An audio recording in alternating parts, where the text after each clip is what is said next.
मुंबईमध्ये नव्याने काही पदरचना आम्ही केलेल्या आहेत आणि त्याच्यामध्ये पहिल्यांदाच मुंबईला शहर अध्यक्ष आणि उपशहर अध्यक्ष, आत्तापर्यंत पक्षामध्ये फक्त विभाग अध्यक्ष हे पद होतं. तर याच्यावरती एक शहर अध्यक्ष आणि उपशहर अध्यक्ष 3 आणि शहर अध्यक्ष 1. त्याच्यामुळे संदीप देशपांडे यांचं शहर अध्यक्षपदासाठी म्हणून मी नाव घोषित केलं. आता कुलाबा ते माहीम आणि कुलाबा ते शिव सायन या विभागाची जबाबदारी यशवंत किल्लेदार यांच्याकडे देण्यात आली आहे.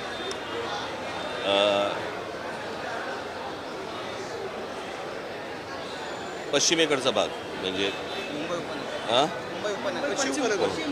उपनगर, पण पश्चिमेकडचा म्हणजे गोरेगाव वगैरे हा सगळा कुणाल माइंडकर यांच्याकडे देण्यात आला आहे. आणि या बाजूचा पूर्वेकडचा भाग हा योगेश सावंत यांच्याकडे उपशहर अध्यक्षपदाची जबाबदारी दिलेली आहे. कॉमस्कोर नुसार आता isakal.com आहे देशातील नंबर 1 ची मराठी न्यूज वेबसाईट. प्रत्येक अपडेटसाठी isakal.com ला नक्की भेट द्या. त्यांनी काय कोणकोणत्या गोष्टी करायच्या आहेत ते आता मी 2 तारखेला त्यांच्या हातामध्ये सगळ्या गोष्टी देणार आहे. आणि तसंच खालपर्यंत कोणकोणत्या गोष्टी करायच्या आहेत, कोणत्या चौकटीत काम करायचं आहे आणि कसं काम करायचं आहे, काय गोष्टी त्या सगळ्या त्यांना लेखी स्वरूपामध्ये दिल्या जातील. तसंच एक केंद्रीय समिती म्हणून आम्ही नेमली आहे जी या प्रत्येक घटकाकडे बारकाईने लक्ष ठेवेल आणि त्यांच्याशी संवाद साधेल. आणि याच्यासाठी म्हणून मी पक्षाच्या नेत्यांची, बाळा नांदगावकर आहेत, त्यांच्याकडे गटाध्यक्षांची जबाबदारी दिली आहे. त्याच्यानंतर नितीन सरदेसाई आहेत, त्यांच्याकडे विभागाध्यक्षपदाची जबाबदारी दिली आहे. अमित ठाकरे आहेत, त्यांच्याकडे शाखाध्यक्षपदाची जबाबदारी दिली आहे. म्हणजे बरेच लोक येतात त्याच्यामध्ये यादीमध्ये. मी तुम्हाला वरवरची फक्त सांगतो आहे. जसं अविनाश अभ्यंकर आहेत, म्हणजे संजय चित्रे आहेत, शिरीष सावंत आहेत, असे बरेचसे. तसंच ठाण्याचं केलेलं आहे. ठाण्यामध्ये देखील केंद्रीय समिती केलेली आहे ज्याच्यामध्ये अविनाश जाधव एक गोष्ट बघतील, अभिजित पानसे एक गोष्ट बघतील, राजू पाटील एक गोष्ट बघतील, आमचे बाकीची इतर जे आमचे सर्व लोक आहेत हे वेगवेगळ्या विंग्स, गजानन काळे एक बघतील. तर या प्रकारे म्हणजे या बाजूनेही पक्ष बांधला जाईल आणि या बाजूनेही पक्ष बांधला जाईल या दृष्टिकोनातून ही रचना करण्यात आलेली आहे. बघू कसं यश येते.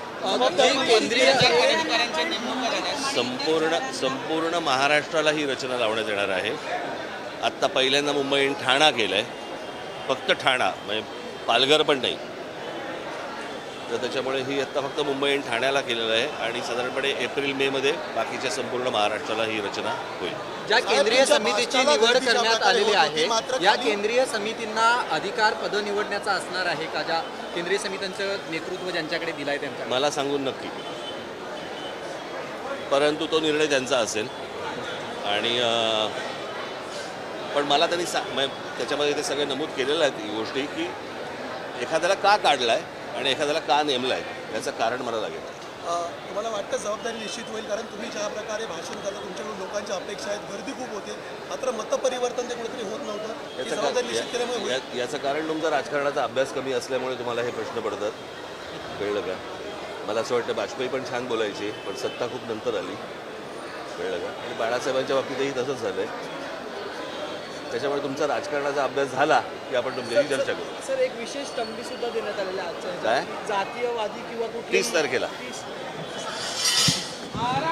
गुढीपाडव्याच्या दिवशी मला जे बोलायचं ते मी बोलेन. गुढीपाडव्याला खेळाकट्टा घ्या वर्षी, पण मागच्या वर्षी सारखं गुढीपाडव्याला नेमकं काय?